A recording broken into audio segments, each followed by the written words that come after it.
Property sourcing, deal sourcing, what is it? Is it something you should consider?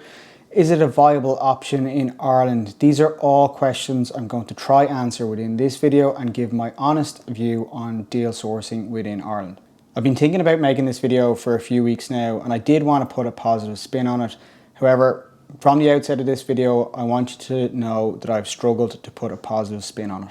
Before I go on, don't forget to hit that subscribe button and give this video a thumbs up. For first-time viewers, my name is Fleming. I provide content on what it's like to work and invest in real estate and general property-related topics. I first heard the term deal sourcing about 10 years ago when I was reading a UK investment book. At the time, I didn't really think much of it because it was a service that most agents in Ireland provide. It was just referred to as a different name. I didn't give it much thought at the time, but in the last 2 years I'm seeing deal sourcer, property sourcer pop up everywhere, from Instagram profiles to LinkedIn profiles to Facebook groups, and it's becoming a very popular term in Ireland and it's popping up everywhere. So what is property sourcing or deal sourcing? Well, first things first, they're the same thing. Even people in the UK don't understand why they have two different names. A quick Google search, generally most of the hits on it are courses that are trying to sell you a property related course.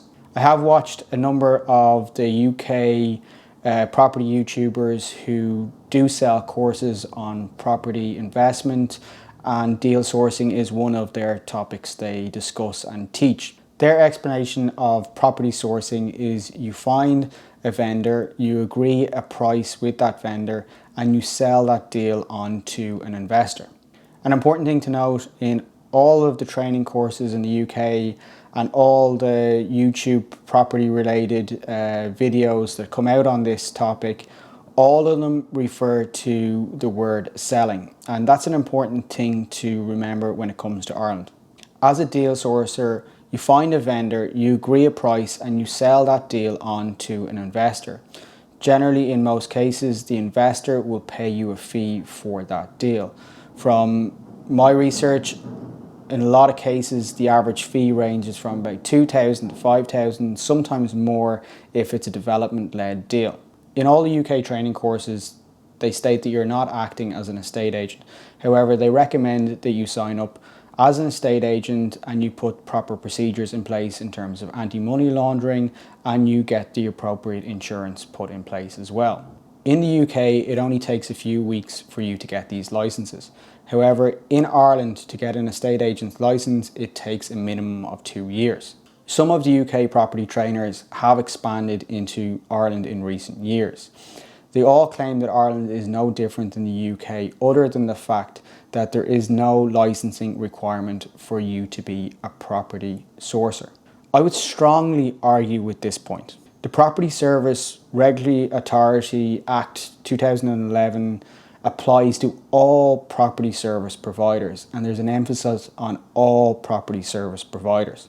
This includes the purchase or sale by whatever means of any estate or interest. The 2011 Act led to a comprehensive licensing system that applies to all property service providers. You have to be a licensed agent if you want to put a property for sale on Daft or My Home. You have to be a licensed agent if you want to let an apartment. You have to be a licensed agent if you are acting as a buyer's agent or if you are advising on an acquisition. To advertise any property for sale that's not your own, either on Daft, My Home, Facebook, Instagram, LinkedIn, you have to be a licensed agent. To email properties for sale to a database, you have to be a licensed agent.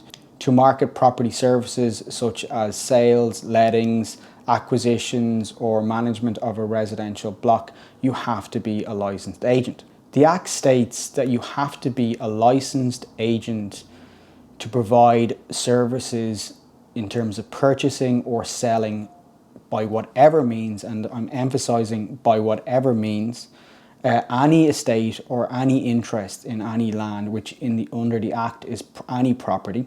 If you're selling an interest or a deal in a property, you are effectively marketing that property, and you are selling an interest within that property. In my mind, that falls within the Act, and therefore you need to be licensed. The 2011 Act itself is like 160 pages, but the wording around this is quite simple. You need to be licensed if you're involved in the purchase or selling of any interest in property. You need to be licensed if you're involved in the purchase or the sale by whatever means in any estate or interest. The Act is there to protect consumers, i.e. buyers and sellers. It's there to protect a buyer who might be investing 250,000, 10 million or way more. The Property Service Regulatory Authority regularly put out ads on different media sources from radio, TV and newspapers telling the public never to deal with any unlicensed property agents, or i.e. unlicensed property sourcers, because if they do, they're not protected. They're only protected if they engage with licensed agents or licensed property sourcers. There's no protections if you use an unlicensed property sourcer. The Property Service Regulatory Authority can impose sanctions and fines up to 250,000, and imprisonment is not off the cards either. All licensed agents know this, and they know they have to follow the guidelines. So is property sourcing a good business model for Ireland?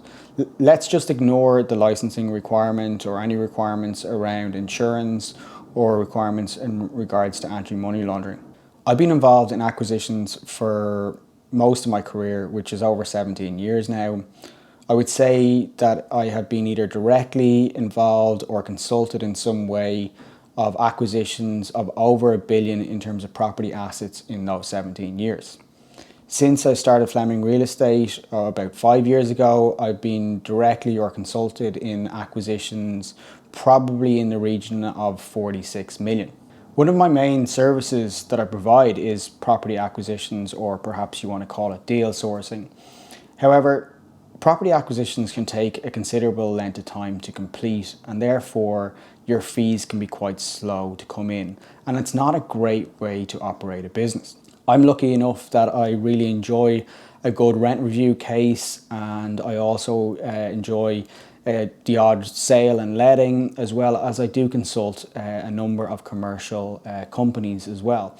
So therefore, I don't feel that my business would be viable on acquisitions alone.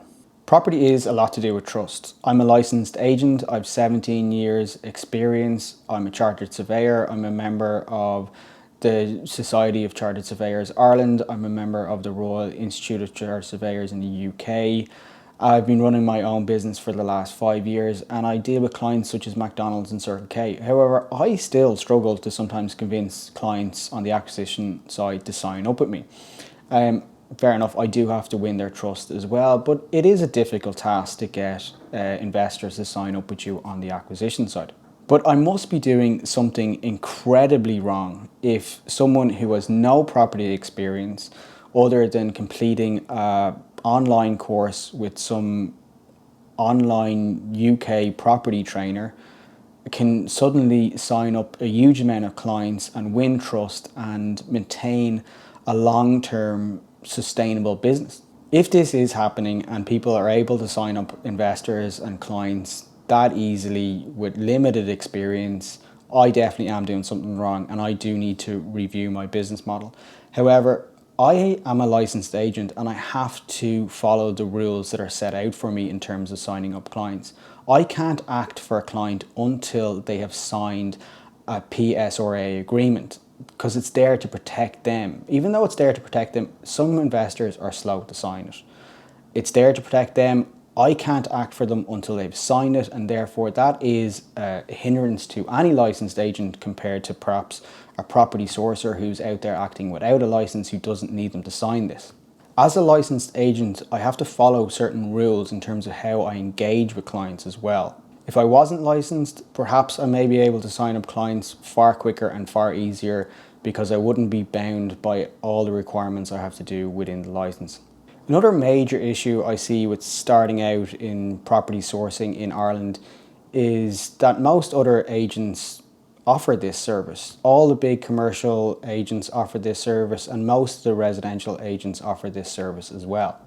And investors know this in Ireland. There are also great buyer agents out there, Breffnie O Kelly and Shane O'Connor, both licensed property sourcers, so I will leave their contact details below. Property sourcing is definitely a good way to learn about the property market. However, I would recommend you do it alongside a licensed agent. I'd also want people to be mindful that if they're completing a degree, a property related degree, and they're hoping to get licensed, the last thing you want to do is jeopardize your ability to get licensed in the future because the Property Service Regulatory Authority have caught you out doing something when you haven't been licensed. My interaction with unlicensed property sourcers within Ireland so far hasn't been great. I know some of them may be watching this video, and I do want to encourage people to get into property, but I want to encourage them to get into property the right way. I would say fair play to them for starting and having the motivation to get started in property, and fair play to them, but I just cannot support in good faith someone who is going against the 2011 Act. But what I have found is that there is a lot of ghost accounts out there on Instagram and LinkedIn offering to buy property quickly. However, whenever I had a property to sell that needed a quick sale and I approached them on it, I was informed that they're only looking for perhaps 2 or 3 beds in Dublin, 22 or 24, and I was like, okay, right, fine. So basically you're reading between the lines, you're looking for something that's suitable for social housing or a HAP. You may as well jump at the back of the queue along with hundreds of other investors who are looking for the same product as well. Others had websites advertising that they had X amount of experience and that they could be trusted. However, they gave no personal details in regards to who they were or any details in regards to their experience either. Licensed agents don't have the ability to do that. They have to provide information on who they are, their experience, their details, their contact details, their address, and they also can't put out misleading ads either. To be fair, most of the property sourcers in Ireland that I've spoken to are young, they're hungry, they're very keen to succeed, and I really hope that they do succeed. But I hope they're being advised correctly by someone who understands the licensing requirements within Ireland. If there is a way around the licensing requirements, fair enough. But every example that has been provided to me in regards to property sourcing or deal sourcing, there's an element of selling and there's an element of providing a property service. Therefore, they should fall within the Act. If you get advice from a licensed agent or a solicitor who understands and knows the licensing requirements and the 2011 Act and tells you what you're doing is fine, and by all means plough ahead. But I'm not sure I would take advice from someone who is selling a course based on UK regulations and is telling you that there is no regulations in place in Ireland when regulations came into effect in 2011, and those regulations are far stricter than any regulations that are applied in the UK. One way around the Act or the licensing requirement is to buy a property yourself.